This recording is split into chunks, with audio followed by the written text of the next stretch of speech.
So just a very, very quick update. Sandy, my beautiful wife, made a very astute observation that before you looked at this thing, if you weren't, the Lego people know this. They'll be able to ascertain that this means that these are the hinge pieces, and therefore it's that this side that has to open. But giving it to a non-Lego person, they would not know just by looking at the box which side opens up. So I modified it by putting the 1x8 door track gutter on there, which means I had to change this little bottom piece around a little bit. Just fine. It really is. It's done. So now it's easy to open, easy to close. Sticks to that brick better. So yeah, so that was my quick update. But I wasn't just going to talk about that for 56 seconds. I was going to talk about something else that's completely not Lego related. Yes, it is a tangent. And yes, it's actually a tangent that I deliberately wanted to do. So it's not like a wild shot in the dark tangent. But for those of you who are younger than me, this is a $1 bill, a $1 Canadian bill, and most kids, I think 1986 is when the loonie came out. I could be wrong, maybe 1989. So I was in either my late teens or early 20s when they changed the $1 bill to the $1 coin, which was inevitably and invariably and just easily called the loonie because there's a picture of a loon on it. And so this one's from 1973. This was the stamp, and this one lasted the longest time during my lifetime. I don't think they may have changed. I know they changed a 2 and a 5 after 1973. I can't remember if they changed the 1 between 1973 and 1980, whatever, when they got the loonie out. But this is what I remember the most, this bill. And the design here was also in the 2 and the 5 and the 10 and the 20.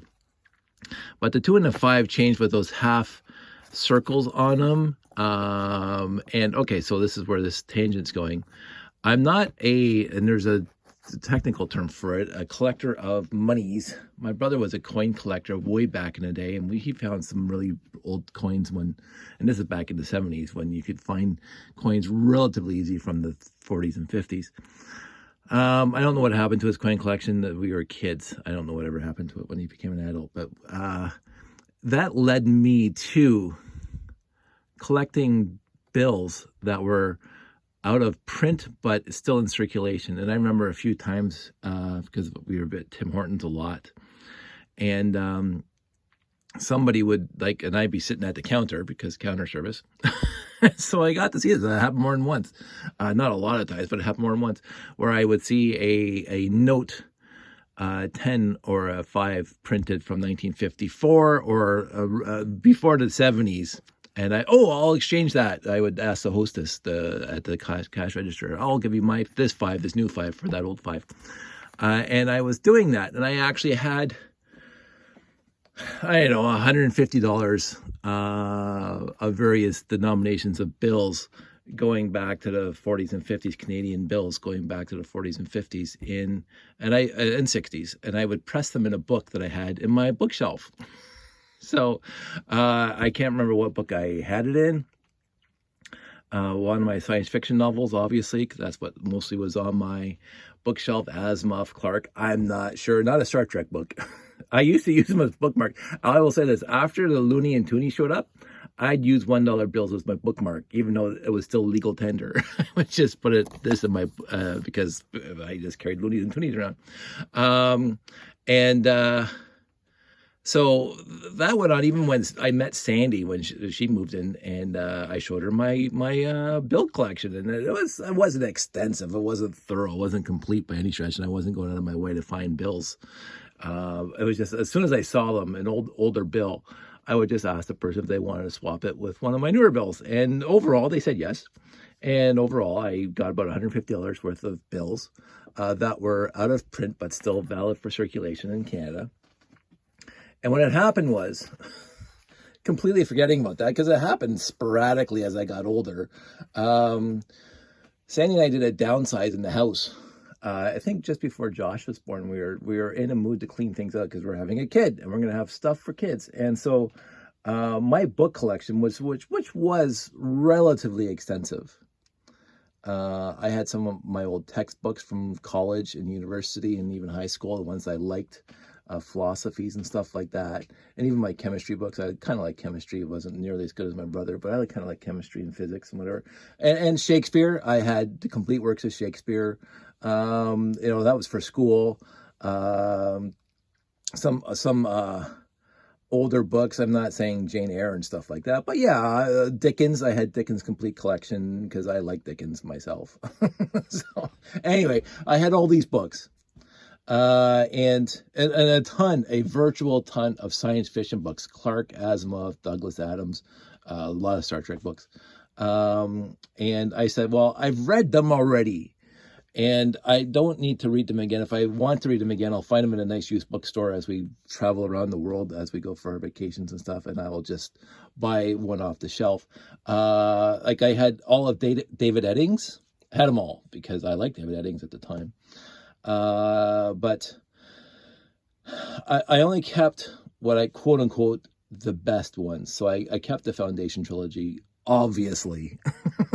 For those of you who know what I'm talking about, Asimov's Foundation trilogy, absolutely kept that. I bought that book from Cole's bookstore at Eastgate when I was about 15 years old, 14 years old, and I carried it with me everywhere. It was the trilogy. It was the 3-pack, so it was a really big, heavy tome, and I would riding my bike, and I'm gonna go read it, so I would carry it. And one time it fell off, and it fell into the gears, the chain link going to the back tire. And I still have that book upstairs, by the way. And it got shredded a little bit, but I kept it because it's one of my favorite all-time novels ever. And it was just brilliant. Anyway, so a lot of books went to Value Village. So this is where the tangent's going. A lot of my bookshelf went to Value Village to downsize, and I kept quote unquote basically one tote of books. So like it was almost just a half a tote. I kept Hitchhiker's Guide to the Galaxy, obviously, Asimov, as I said. I kept the technical manual, the Starfleet technical manual from 1970, whatever. I kept the blueprints for the Enterprise, obviously. So the giants, the things that were almost keepsakes instead of just the regular novels that I had. So everything else went to Value Village. And it wasn't until, I would say, not even months later, but a couple years later, Sandy goes, hey, somebody's here. We wouldn't mind seeing your money collection. Oh, I'll go get it. And I'm looking through whatever books I have left. Not in there. Son of a pup.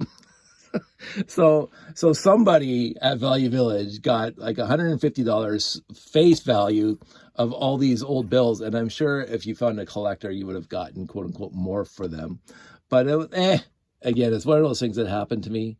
It's one of those things that like I don't lose sleep over, but it makes for a cute story every time I see a bill that's no longer in circulation.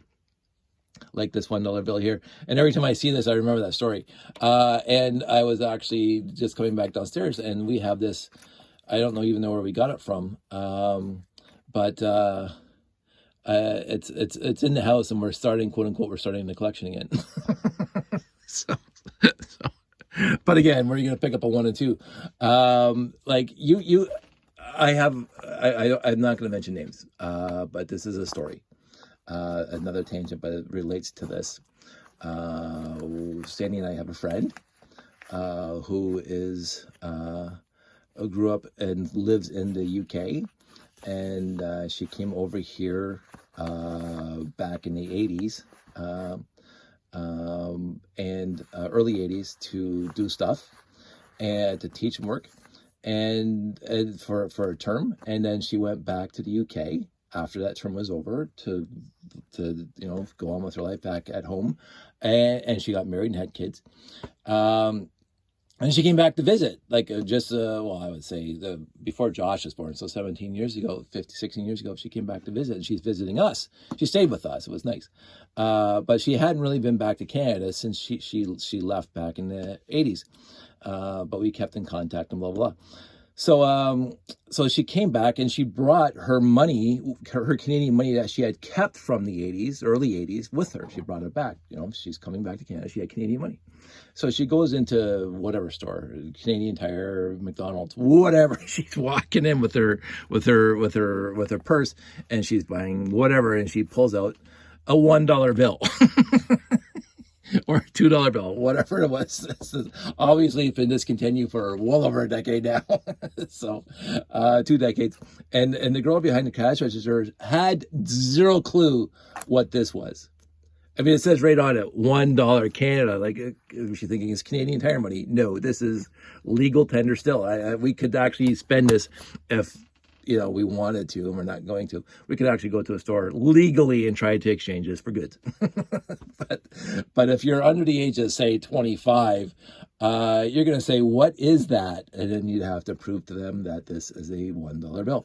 I just think that's kind of ironic. I had, even back in the day, I had absolutely no problem with the loonie. I remember there's a bit of a furor about the loonie and then the toonie that came out a few years later. The justification is coins last longer in circulation than bills do, so it's cheaper for the mint to print coins or make coins than it is for them to make bills. I don't know how that's holding up now, because the $20 basically, they're all plastic now, or some sort of concoction of whatever that will last probably just as long as coins. I don't know what the stats are, but that was ostensibly there's a word for you, ostensibly the reason why they migrated from the $1 bill to the $1 coin, the loonie, because it saved Canada money, which is also the same reason and that we eliminated the penny a bunch of years back, because it costs more to produce the penny than a penny. so you're losing money printing pennies, and pennies are, back then, as a matter of fact, when I was cleaning out the garage on the weekend, I mentioned that. I was cleaning out the garage and I found my fishing tackle box from when I was a kid, where I collected my pennies in, and it's half full of pennies. And it's moved with me a bunch of times since I was a kid. Is that tackle box is just full of pennies, nothing else.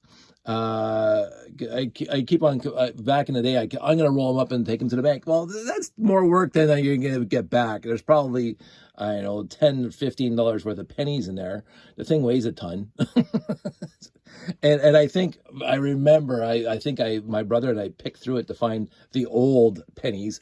So there's just, 1970s, 1980s pennies in there still. But I don't know what to do with them now. And I don't want to throw them out because they're pennies. They're actually worth something. But I also don't want to put zero. I want to put zero effort into rolling them up and taking them to a bank. I just, no.